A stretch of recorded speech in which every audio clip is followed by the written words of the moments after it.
So if you are like coming back from a vacation 2 weeks and you want to see what's new, the Viking introduces you to everything that's new. And it's a really fun way of engaging employees, I think.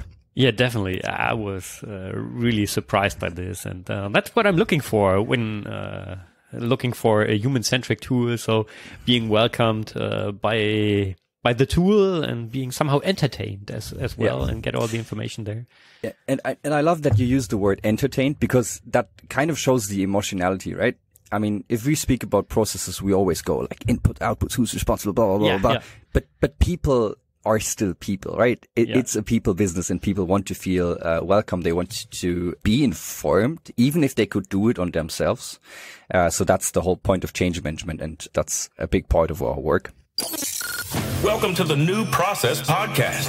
Learn all the tools, methods, and best practices combined with people, emotions, and a human-centric mindset to rethink your process and push it to the next level. And here is your host, Mirko Kloppenberg. Yeah, welcome to episode 19 of the New Process Podcast. Today I'm talking to Vincent Fischer from Modell Aachen to learn more about their tool Q.wiki. Vincent joined Modell Aachen in 2018 to advise clients on processes with a focus on management systems in the role of a process management consultant. Over the years, he transitioned into his current role as head of consulting and COO. Modell Aachen was founded in 2009 from Frauenhofer ITP, the largest institute for production engineering in Europe. They describe themselves as obsessed with human-centric process management that creates impact. Interactivity between process participants and process descriptions are at the core of their software. With an annual growth rate of over 30%, more than 800 organizations in Germany, Austria, and Switzerland are using Q.wiki. As I learned in the interview, Vincent was born and raised in the city of Heidelberg, and he told me that it's almost impossible to avoid playing rugby when growing up in Heidelberg. But after numerous international appearances for the German national team, he concentrated on his studies in the field of industrial engineering. And now he's my guest in the New Process Podcast. So in this episode, you will learn what Q.wiki is all about. We'll talk about the underlying philosophy, how they document processes, and how the tool supports the new process principles to rethink processes and to get to a more human-centric BPM. He'll also share information on the future roadmap, their pricing model, as well as how to test the tool. And you'll learn what the Viking is all about. So enjoy the episode with Vincent Fischer. And now, let's start to rethink processes. Yeah, welcome, Vincent. I'm super interested to learn more about Q.wiki today. Another tool in my search for a human-centric BPM tool. So let's see what we can learn today. Welcome, Vincent. Thanks for having me, Mirko. Nice to meet you here. Yeah, great. Then let's start with a check-in. So what do you prefer in an aircraft, aisle or window seat? So I think I can't open to an airline guy with saying that I love riding a train. But, if I fly, which happens more often, I prefer the window seat, I guess. That's because I'm a big sleeper, and that gives me the chance to sleep undisturbed without people having to climb over me. And besides that, if people get off the plane, you know the people who hurry a lot, and I usually don't, so I can let the others go first if I'm at the window seat. Yeah, just relax. That's very good. And what is your favorite airport? So thinking about that, of course, the big ones are impressive, right? I mean, landing in New York and John F. Kennedy and all those are great. But I really personally love the small ones because they have shorter distances and probably because I also associate them with exotic adventures abroad, right? And I think one of the smallest I've been has been in Indonesia. It's called Ende Airport. And it was incredible to me because they were the same 6 people who were the ticket sellers. They also were the security and were checking all the persons. And then they turned out to be the flight crew. So that was amazing to me. And I really enjoyed the experience there. Yeah, that's cool. Remembers me a little bit of Mannheim. I was flying once or several times from Mannheim to Hamburg, and that airport is so tiny. Yeah. That's really small. That one is really small, but I grew up in Heidelberg, and most people don't know that Heidelberg actually has it's not an airport, right? But it's like a street, you could say, because that was what the American soldiers used for the air post. And so that's really that's the smallest airport I know in Germany. Yeah. Okay, I've been in Heidelberg only once. I can't remember that trip because it was after a long party night. So okay, sounds like Heidelberg. Yeah, exactly. Okay, but let's get back to the check-in. And what was the best process you have ever experienced? So I guess personally, I'm really obsessed by processes that are directly contributing to value that is delivered to end customers, right? Because I think, in an essence, that's the whole point of an organization, right? That's their purpose in the best sense. And often it is through those processes that they build or maintain their competitive advantage. So it might come to a surprise that I would answer differently, right? That I really, really love a well-managed process that handles internal projects, because I think the problem it solves is just huge. Because let's face it, many organizations are very good with initiating new projects, planning projects, making plans, starting things, coming up with great names for strategic initiatives. But in reality, I rarely see organizations that are really great at finishing and actually closing internal projects. And many things in reality never really come to an end. They just die somewhere on the way. And so that's why I really like seeing companies that are running their internal projects well. And I think that's a process, definitely. And yeah, maybe it's interesting for your listeners because most often I think that those companies have their focus on actually closing and finishing projects rather than starting new one. And that's what in the end drives this process to be successful, I think. Yeah, that's super interesting. And I remember some organizations that love to start initiatives. Yeah, definitely. And then, okay, let's talk about something else. So perfect. How would you describe your relationship to processes? I guess it comes together when saying unexcited but opinionated, and that might really sound strange because with Q.wiki we help organizations to improve their processes through collaboration. So professionally, that's all what I'm about, right? And I'm convinced that an organization can only be permanently successful if it has their processes in check, right? But I didn't invent the idea of a process. It's not new, right? So it's not exciting to me in that sense. Of course, all the developments also like process mining, no-code digitalization, etc. That's exciting. But the idea of a process is kind of given to me. And maybe to use the analogy, in my eyes, a process are to organization what shoes are to runners, right?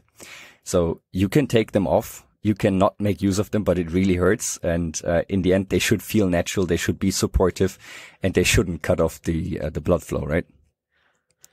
So that's why I'm often amazed at how explicitly people talk about the importance of processes, because for me it's given, right? In my world, the existence of a process is a necessity that arises from the collaboration between different people, between humans and machines, between organizations also, and processes are just a consequence of the division of labor, if you think about it.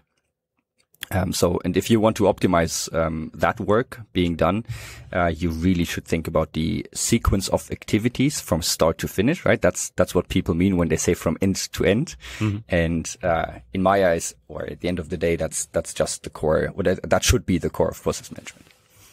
Okay. Yeah, that's so true. Okay. Can you relate to that unexcitement if you think about the fundamental idea of a process? Absolutely. I'm always asking, what's the alternative?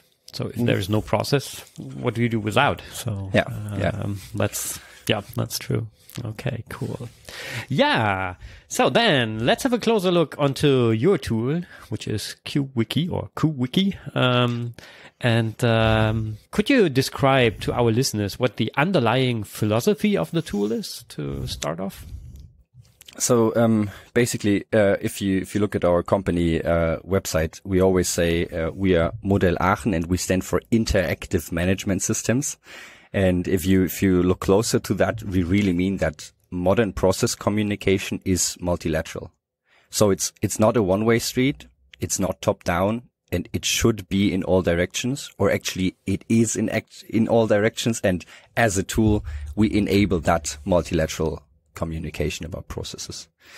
And that is because we really care about helping employees conducting their processes, right? So enabling the process participants, and we should have, we think that they should have the lowest entry barrier to retrieve the knowledge they need to actually conduct their process, and B, to share their knowledge with a process model, right? So if they make an experience, if they have a great idea to improve the process, that's the point where we really want them to engage with the process model and to enrich it with their knowledge.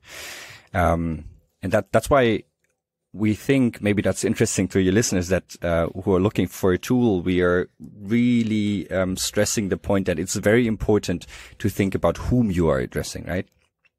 Are you trying to address humans? Are you trying to address a software? What's the point? Whom are you addressing with your process models? And that might sound a bit extreme, but I think personally, and we can argue about that, but if you're trying to address a human being, they shouldn't need to learn a new process language to retrieve the information given in the process. They just really want the information that's necessary for them to conduct their process. And if you're trying to address a human, don't try to impress somebody with your process notation. Basically, that's my opinion here. Maybe to summarize the term interactive management system in 3 points. I would say it's synchronicity, decentralization, and integration. So with synchronicity, I mean that real-world decision. So sitting in a leadership meeting and making a decision that changes a process, that should be reflected in your documentation, nearly synchronized. Decentralization, we really think that you should put process owners in the driver's seat, right? So your employees are in the driver's seat when it comes to processes, and integration basically means that employees can use the system in their day-to-day work, and that's where the benefit comes from. That's the 3 characteristics that I would like to summarize interactive management systems. Okay, cool. That's interesting. And how does the tool look like? So the interface and so on.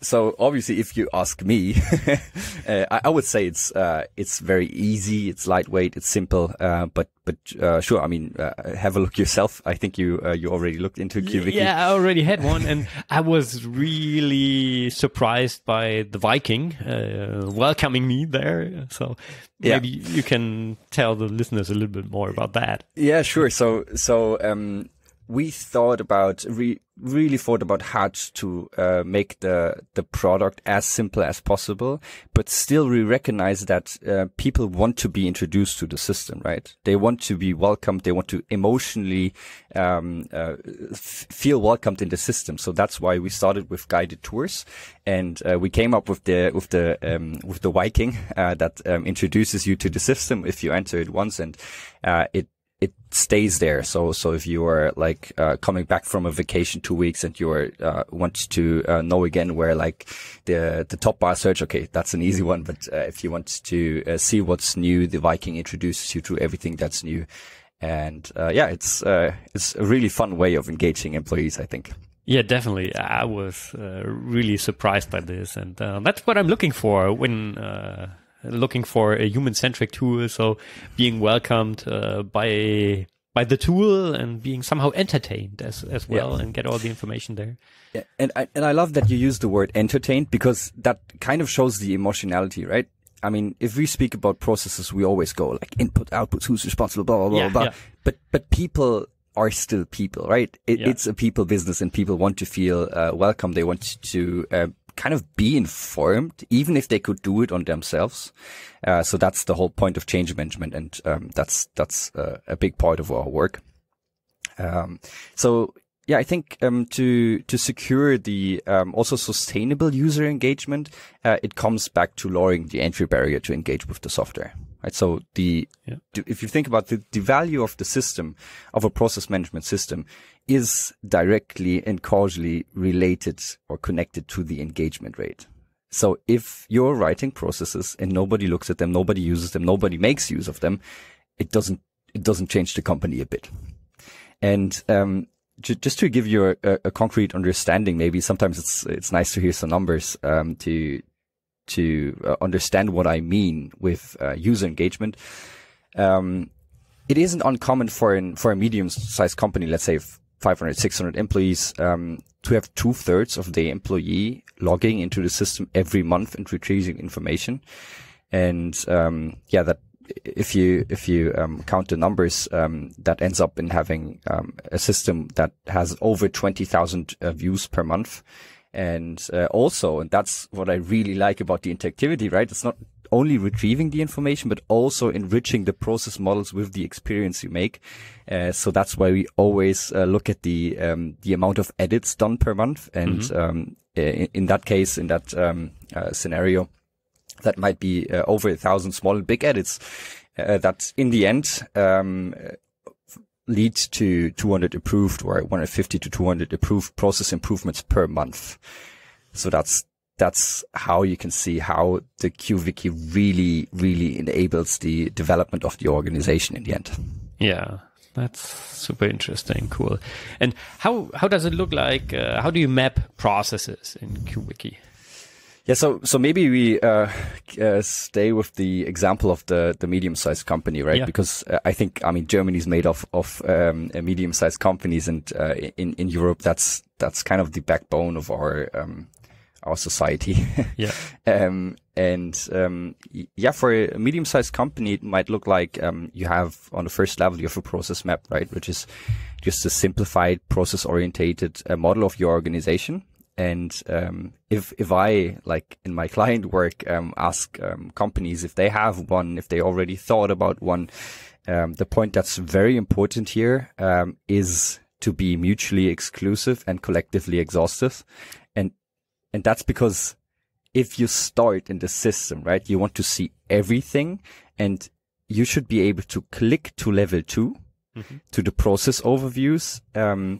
And they basically are a more detailed overview of the processes in that area, and they give you an easy entry to level 3. So if you click on the process name, that's in the end the process description. That's the process model that often the end user is actually looking for, right? Yeah. So that's why we say, or that's why a customer of ours, for example, had this slogan that in the past it needed 3 months or 3 weeks, I think, to retrieve an information from somewhere, and now it's 3 clicks. So you go level 1, level 2, level 3. And, they made a huge project marketing effort from that. And then you have obviously level 4, which is like very concrete work descriptions, Excel documents, everything, the nitty-gritty details of the things that you actually need to conduct the process, right? So that would be the 4 level of a medium-sized company, and obviously here form follows function, right? So if you have like a company that's a multinational company with multiple geographical sites, they might have production sites somewhere. They would before that have let's say level 0, which would give you an overview of all the sites with their respective process maps. And to them, they are inherited global guidelines, right? So you might have processes that are overspanning all sites, and then they are inherited to the local process maps of the production sites, for example. Okay. So, and where do you graphically map the process flow? Is that on level 3 then? And which notation are you using? Or is that on level 4? So yes, it would be level 3. Okay. And you can use different ones. Okay. And I won't bore your listeners with the details of BPM and for example, but I think the one that's maybe or might come to a surprise for somebody is that we are really successful with just tabular form. So just bullet points that are ordered or that are in a table, basically, where you have all the documents you need attached to that, where you have the links to other systems that you need to use to conduct the process, where there's roles that are mapped to the process step, right? Mm-hmm. And so that might be interesting to have a look at if you didn't see it yet. And I guess later we come to the point where listeners can have a look at that. Yeah, sure. Yeah, then let's dive deeper into the modeling of the processes. However you do that, if you do that in written or in graphical. So let's imagine you are a process modeler and you want to map processes. How do I proceed? What do I do? How do I go into the tool and bring the information there in the end? So first of all, in reality, I think sometimes people don't know if they are about to model a process because they don't know if somebody already did it. So I would describe the process of creating new process in 3 steps. But this comes to the assumption that beforehand you actually know that there is a gap you have to fill, right? Mm-hmm. So maybe let's start with the first assumption, which is you know that you want to create a new process, and then it's the 3 steps, right? You navigate to the correct location. So if, for example, you want to create a process that's about conducting a new sales presentation, you should navigate to the respective area, which would be win customers, for example. So on the process map, you click on win customers, and there you can just use the button create a new process. And then as a third step, you can enter all the details in the given process template, right? So we want some unity in that system. So we start with a process template, and here I think for an organization it's very important. If you think about the value that you are delivering there, it is very important to hit the right level of detail here, because in a sample size we once assessed that 88.2%. So you could argue if it's 80 or 90, but 88.2% in that sample of processes changing processes are taking place on the level how should a process be carried out, and not which process steps come next. So you're not changing the big pictures, but details, right? Yeah. And that's the secret sauce in the end. So focusing on the important details, the ones that are mission critical, the ones that enable people to do the right thing, and link the documents that are needed, share the knowledge about how to do it, and basically share everything that's necessary to the process participant. Okay, that's interesting, and I definitely recommend our listeners to have a closer look onto the tool to see how it looks like there. But let's imagine now I'm an employee and I want to retrieve process information for a specific activity. How do I proceed? I log into the tool and then? Yeah, sure. So I hope you're already logged in because of, single sign-on, etc. Oh, yeah. Okay. But I guess there's 3 ways of doing that. First is just clicking on the process map, right? So that's the same way of finding the information as the person does who actually creates the new process. So first would be navigating through the process map. Second would be just use the search. There's a top bar search, and the search goes through all the process models, all the work instructions, and even all the attached documents, right? So if you have an Excel file or in PDF where the given search term is inserted, you'll also find that. And the third way would be to use your own favorite pages on your personal page. So if you use Q.wiki for some years, you might put favorites on, the processes you typically need, role-based basically, and then you have an overview there. So I guess that's the three ways I always think about. So navigating through the process map, using the top bar search, or going to favorite pages. But obviously, technically, there's more, right? Somebody could send you a link, say, "Hi, Mirko, just you might have a look at the conducting sales presentation thing.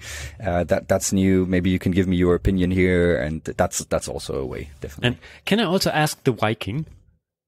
No, you can't.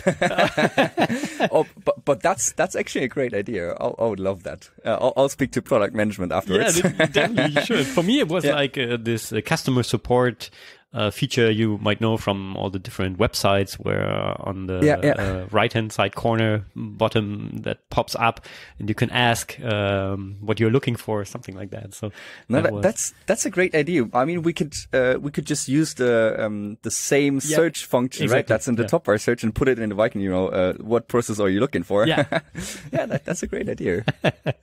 Thanks for that one. Okay, maybe we can see that in an upcoming release. That's cool. Yeah, perfect. Then let's talk about the new process principles, which help to get to more human-centric BPM approach. And there, I would like to know, like, how does your tool support to inspire people for excellent processes? Yeah, so that's a great question, because, first of all, you have to think, when does somebody feel inspired? Right, and that's very individual. That comes back to culture, comes back to the individual situation. But if you think about that hard, really nobody feels inspired by just sitting on the sideline, right? Yeah. And imagine the example of a sales leader or a head of production, maybe, and think about them proudly reading out rules written by others. And I think that's very unlikely, and that's why we with Q.wiki we put people into the driver's seat by decentralizing process ownership, basically, and in that way, true knowledge experts feel and actually are responsible for their process, and that's just not achieved by writing somebody else's role or department in the swim lane. Yeah. And I think that's a huge misconception in process management in general. I think it's rather achieved by giving somebody the tools to create, change, and improve their content, and to actually make it their own, right? Because in the end, if you think about it, it's insane. If you have a production process in reality and somebody who's leading that in reality, and then you have somebody else that somewhere models a process to that. I mean, how high or how likely is it that it gains acceptance, right? The written process model in reality. Yeah. You nearly never see this. Yeah, that's true. Really putting somebody in the driver's seat, that I think creates a sense of ownership, and also a place in the bigger picture, right? If you think about like the war of talent and all the people quite quitting, etc., it really helps to have a sense of where am I in the bigger picture, like the work I am doing, where is that contributing to the existence of the organization, to our success, and we really use that mechanism. And now think about the sales leader mentioned earlier, because with that sense of ownership, nobody really wonders that she really cares about the implementation of the process, and is highly motivated to bring that process orientation from the model into her department, right? And that's in the end how process management, I would say grassroots process management, helps to inspire people, I guess. Yeah, so the idea there is that like the sales leader can put in his or her own processes or all the details into the tool, right? Exactly. And you can work with approval workflows there. So maybe you have process management looking over that, etc. Just to have some like a security net. But in the end, yes, it's giving everybody the chance to enrich process models, to create process models. Okay. That's a super interesting approach. And Yeah, I have some images already in my mind, which I used in the past several times, that the leader of a team of mechanics climbs on a box and once a week he reads out the new processes to the employees, which were provided to him by a central department, which definitely is not convincing if you're standing there. Yeah. So, okay. Yeah, cool. And let's talk about another new process principle, which is to disrupt established processes, which doesn't mean to destroy established processes, but to rethink what is there and to, encourage the people to rethink processes. So how does Q.wiki support to disrupt established processes? So I love that you point out that disruption is not destruction, because I think that's a fear that comes hand in hand with the word for some people, or for some organizations. And I guess ultimately it comes down to two drivers. One is the question, is disruptive behavior rewarded in my organization? Is it useful to the organization? And two, how costly or time consuming maybe is it to disrupt the process? Right. And if you think about the first, the behavioral rewards, I guess that's mainly, even if I would love to be able to change that with a tool, I guess it's mainly a cultural thing in a given organization. So you can ask yourself, is it seen as a positive trait to act disruptively? Or how positive is direction, or was direction in the past to disruptive behavior? Is it publicly supported by leadership? Is it really welcomed? Yeah. And yes, so I think as a tool you can only serve the company culture. You will have a very hard time to actually change it like from one day to the other. Mm-hmm. But on the other hand, looking at the second question, that's the cost of disruption. We really try to minimize that one with our tool. So just to give you an idea of how basically nothing can break in the tool, right? So the user has the security that nothing can break through automatic versioning when changes are made, etc. So that gives you a sense of security first. Then basically just through the existence of Q.wiki, you create the opportunity. So everybody can propose a change to an existing process, which gives you the opportunity to disrupt in the first place. And if then it comes back to company culture, if then it's also welcomed, you have a way of disrupting. Further, it's easy controlled. So, fast approval through automated information flow to process owners, etc. So actually it feels easier as a leader to give away some of the control, to let people come in and enrich process model, create process model, if you still have an easy way of controlling things, so that you can see that there's no chaos going on, etc. Because I think that's a fear. I think you were smiling at that one because that's something you recognize. Yeah, definitely.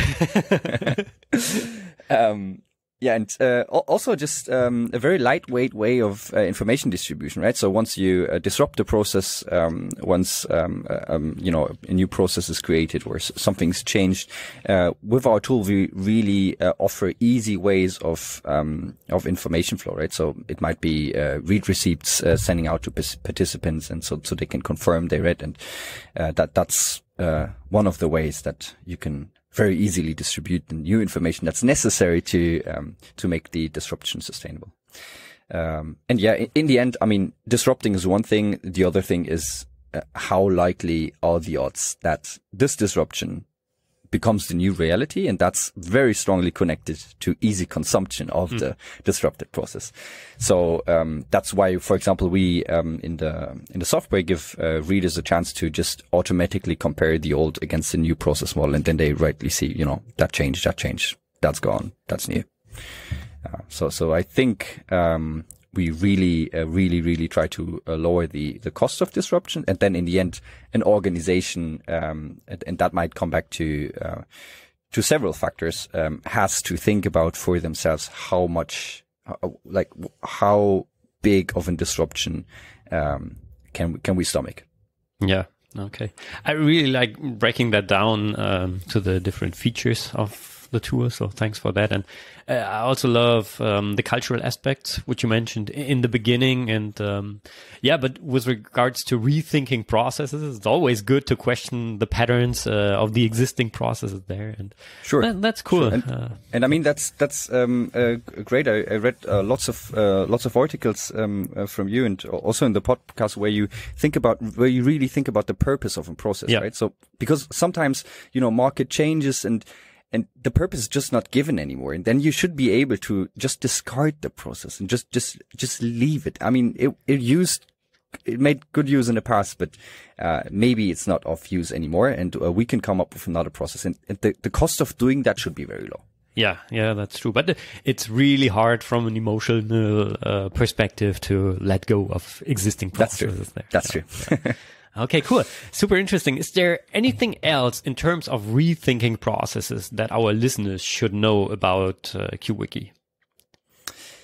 Yeah, so maybe coming back to a point I made earlier, and that's really think hard about whom are you addressing with your process models. Mm-hmm. Is it a human being? Is it a machine? Is it a piece of software?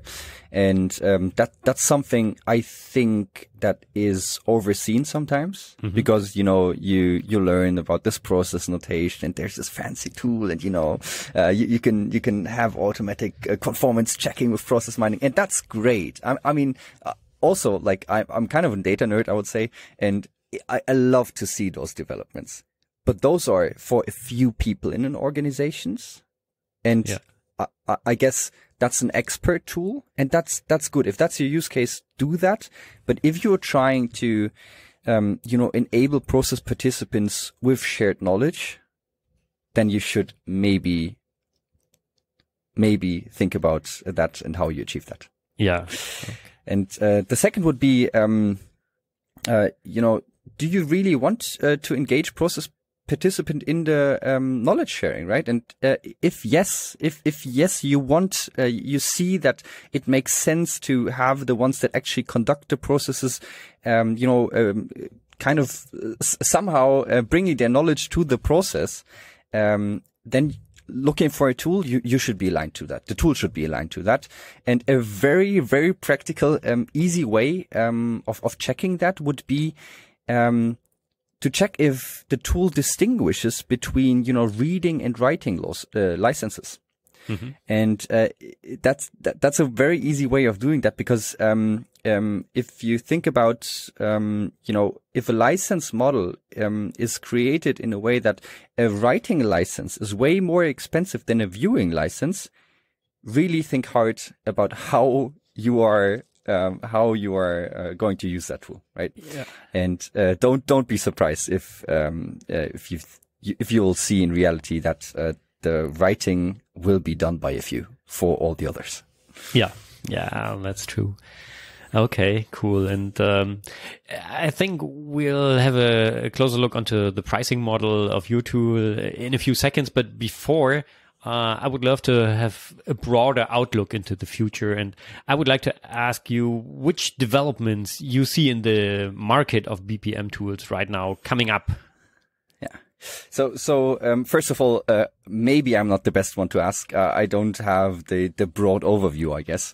But in the end, for me, process management and process management tools for that are supporting tools, right? To support the emerging trends and challenges in the business world and in a broader sense in society as a whole.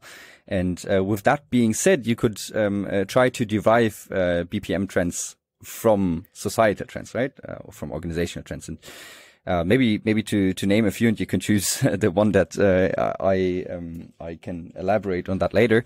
But I would say there's a higher speed of change, firstly. Secondly, regulation is increasing. Third, digitalization. Fourth, higher fluctuations. And five, or closing, I would say that process orientation is here to stay, and but process variance might become more important.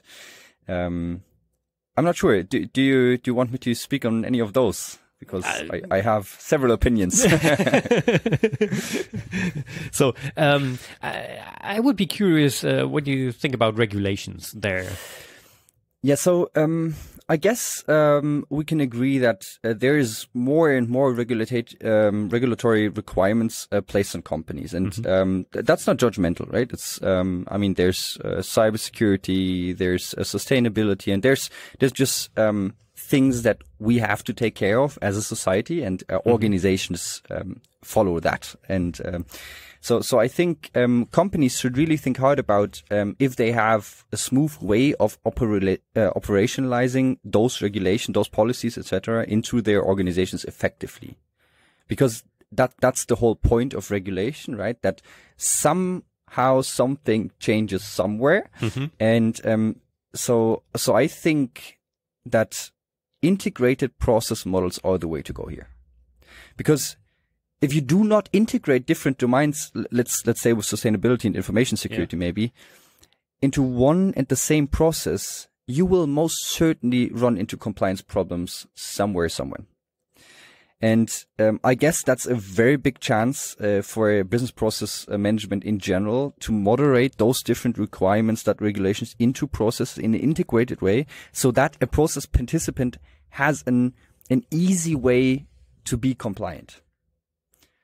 And that's a topic, I think, that the integrated process, that's something that will be in the focus in upcoming years. Okay, that's super interesting. You know, I'm coming from a highly regulated too. aviation industry. So just a quick deep dive question on that. Are there already features in the tool supporting addressing different legal or normative requirements into processes? Yes. So there's multiple ways in Q.wiki of doing that, but I think in the end it always comes back to what are you trying to achieve. And I think looking at all the compliance topics, you try to achieve compliant behavior, right? So that's why we say the process model that is used by the process participant should, at the point or at the process step where it is necessary, should link to, you know, the information security regulation, or that, you know, risks that arise from, you know, a specific domain from the aviation sector, for example, are attached to the process. And it always, the idea always is to integrate those regulations into the process so that the process owner actually can make sure that it's follows. Because think about it the other way. If you just, and that's things I see in reality. If you just write policies and guidelines and all those things, and you just put them next to each other somewhere on a file server, I mean, who reads those 140 pages documents about information security, right? You have to think really hard about where's that paragraph? Where do I have to follow that? In which process steps should that be integrated? And that's the whole point in Q.wiki, and that's how we also have, for example, a list of standards in the Q.wiki where you can map, you know, chapters of a given standard to the processes, and where you can show in a very easy way that you fulfill those standards. Okay. Yeah, that's very good. That's super interesting. Maybe it's already too detailed to ask additional questions on that, but I'm somehow a nerd on connecting legal and normative requirements to processes, do conformity check there and so on too. Yeah, and it's, I mean, we can make a different podcast about that, but I think it's a very, very hard thing, right? Because you have all those domain experts. You have the cybersecurity guy. You have, you know, a person who's taking care, or multiple persons taking care about the aviation specifics. Yeah. You know, qualities there, and there's all those different domain experts. And really, if you think hard about it, do they have an incentive to integrate? And that's, we're speaking about the emotional point, right? Yeah. Sometimes it's really, really, really hard to break up those structures and integrating that in the process model. But if you achieve that, I mean, it's a hell of a weapon. Yeah, exactly. So from an employee perspective, it should be invisible. If this is something coming from this or that requirement, I just want to perform my process without thinking about all the requirements in the background. Yeah, that's super cool. So that's also an interesting part. But let's get back to the more general topics. So what is specifically on the roadmap for the further development of Q.wiki? So I'm not sure about if my developers and product management like me to speak about that. But yeah, there's many specific ideas and features which I already know will be rolled out in the coming months. But maybe to just give you a more holistic view about how we think about the future of the tool, we really think that it is crucially to be fast on your feet as an organization, and that will be a growing competitive advantage in the future. That will bring you to more customer, less costs, faster time to market, etc. So everything you want. And this skill basically goes hand in hand with your organizational competence of implementing changes to your processes very fast. And with Q.wiki, we therefore really care about the life cycle costs of processes and its related process model and the changes to it. And we think it shouldn't cost you much to change, right? So you should try about lowering those costs because you know that you will need to change often faster. And if you think about that in detail, because many people just think, it's a change to a process, right? But it's many steps, right? So you might start, and I learned that from you, to define a process a purpose. You model a process. You have different people approve the model. You instruct participants. They might read the process description. They might interpret it.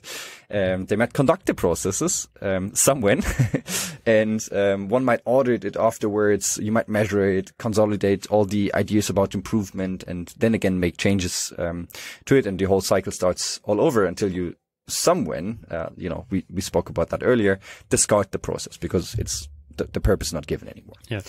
Which again is often not trivial if you think about it. And the biggest part of the actual value that is delivered to the end customer is, I think, in the conduction of the process. And all the other steps, defining, modeling, approving, instructing, reading, etc., all the other steps, we should really think hard about focusing on automation, streamlining all the other steps to really focus on the conduction of the process, because that's where value is created. And all the others, they are not, you can't just get rid of them, but you have to think about, and we really, with our tool, think about streamlining that, right? Because we think that will be a competitive advantage to companies and our customers in the future. Okay, very good. You already picked the pricing model up when talking about the tool before, but let's have a closer look onto that. So how does the pricing model for the tool look like? Yeah. So, first of all, it's very transparent on our website, so maybe we can link to that or something. Sure. In the end, it's scaling with the number of employees you have, right? So, and it's decreasing. So if, let's say, for example, you have a company of 1,000 employees, and you just use the Q.wiki we're speaking about, and you don't use all the fancy no-code digitalization, etc., it would be 1,960 euros a month. And obviously, if you're smaller or bigger, that price differs, right? Yeah. Okay. So for just a startup with about 50 employees, I checked it this morning, and it's 275 euros per month. Okay. So that's basically what you're looking at. Okay, but the numbers are on the website as well. Exactly. Yeah, exactly. It's just a slider, and you can look it up. Okay, that's easy. So that will be the location to go to your website if I want to learn more about the tool, or are there other sources you would recommend? No, I think our website is the best point to start there. Okay. I guess everything is on it, and there's navigations to bring you to the information that you need in the moment. Yeah, okay. I put the link into the show notes so it can be easily retrieved by our listeners. Perfect. Cool. That was super interesting flight. I would say we're already arrived at the final destination here. But before we leave the aircraft, is there anything else you would like to share with our listeners? Yeah, so speaking about regulations, etc., I think at some points the discussion might be a bit theoretical. So I really want you, or I want to invite you to look at two things. One is maybe just try Q.wiki yourself. If you go to our website, there's an option where you can just say you want to test the Q.wiki, and you can just create your free test system for our website. And it is really as easy as you just described, because we talked up front a few weeks ago and you said, just go there. And I just entered my email address and the account was created and I was able to see the Viking there. So it's a really easy process. So not much talking to your sales guys and so on. It's try it out. Right? It's very streamlined. And actually sometimes people ask me, well, I mean, you must hold back some features there. And no, we just give you 60 days and you can try yourself. You can use the full set of features, and basically that's our offer. You can just create your own test system there, and try the Viking. Yeah, exactly. This is what I want to tell the people out there. Just go there and log in to find out more about the Viking. That's a super cool feature, I would say. Yeah.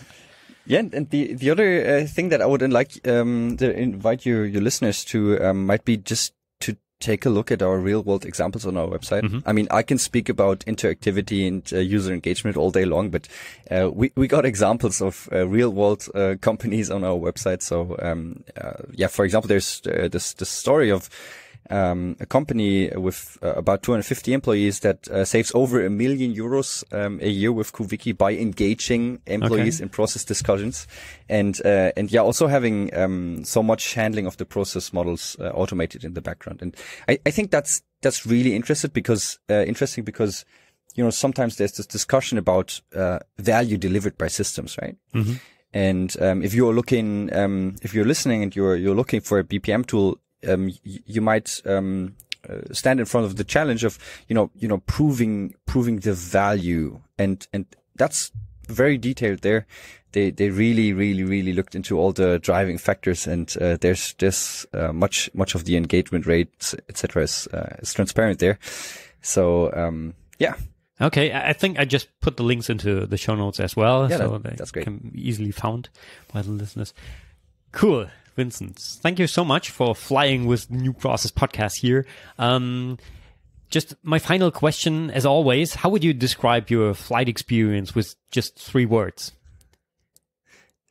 I'm not good at 3 words, but I started with saying that I normally sleep during flights, and I didn't hear, and I said I would be unexcited about processes, and now speaking to you and thinking about the topic in more detail. That might be wrong. Maybe I'm very excited about processes in the end, or at least about how organizations can really make it their competitive advantage. So yeah, it was great. Thanks, Mirko. Yeah, thank you very much for providing all these insights, and I'm really looking forward to learn more about the tool in the future. So have a great day. Bye-bye. Bye-bye, Mirko. Let's recap today's new process inspiration. Yeah, cool. Have I already said that I really love the Viking? So for me, this is a super cool feature to interact with the users, to provide information and to entertain them, as we discussed it in the interview. And as we also already talked about, I could imagine that it would be possible to push this feature even further and transform the Viking into an interactive character which guides the users through the tool and through the processes as well. So I also find their wiki-based approach really interesting. So even if it's possible to add graphical process models to their process descriptions, they focus on describing the processes like in a wiki in a text-based way. So that's a very interesting approach from my point of view, and you should definitely try it out on your own. Therefore, just go to their website and create a test account. It's really as simple as we described it. Yeah, cool. So let's have an outlook to what is coming up. even if there are so many exciting topics on the list, I have decided to switch back to a bi-weekly publishing schedule for some weeks at least, because I realized that I need more time to really work through all the insights of the expert interviews and to extract all the learnings for you. And that's why I'm going back to a bi-weekly publishing schedule. But in the next episode, we'll deep dive into the topic of process strategy. Therefore, I will be talking to a real strategy expert, and I'll try to figure out how to apply all his expertise to processes, to create a process strategy, for example. So, for today, thank you very much for listening. Bye-bye and auf Wiedersehen. You've been listening to the New Process Podcast. Make sure to subscribe so you don't miss the next episode for more tools, methods, and best practices to rethink your process and push it to the next level. Thank you for listening. So, before you leave, in the episode we briefly talked about process purpose. And for me, developing a process purpose is a super weapon to inspire people for processes. And if you would like to learn more about how to develop a process purpose, then just go to newprocesslab.com/purpose and download the free process purpose canvas there and check out how to use this to develop a process purpose and inspire your people for your processes. So enjoy. Have a great day. Bye-bye.